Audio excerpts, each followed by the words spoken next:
Welcome back, everybody. It's now time to move backwards a bit and remove things in preparation for paint. Each car is a little bit different, so I suppose there's no sense in going into a ton of detail on the exact process. Since the right-hand fender, the hood, and the front bumper are all new, those will be removed in order to paint the inside of the edges, and underneath where I can't see if it's installed. I'll leave the fender in place for now, since it'll just be easier to sand it mounted to the car. I'll also remove the rocker panels and the rear bumper. I guess you could leave that in place, but I feel like I can get a better result if I paint it off the car.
While this video is only 10 minutes long for you, what you're seeing here took multiple evenings to get done.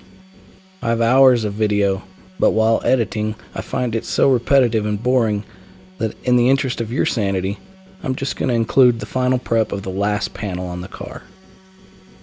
I started with a DA and an interface pad with 220 paper. Get all the easy flat spots first with this.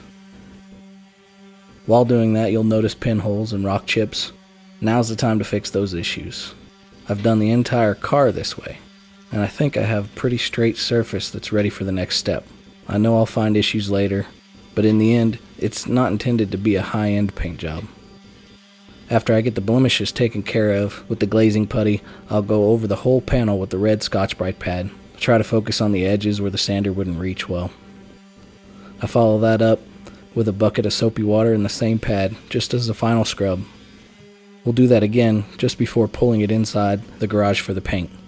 You'll notice I still have the mirrors and the door handles, along with a few other things that I've intentionally left installed. This is just to ensure that rain or bugs or dirt don't get inside the car while it's outside, since I can't keep it indoors yet. More to come soon, so stay tuned. Thanks for watching.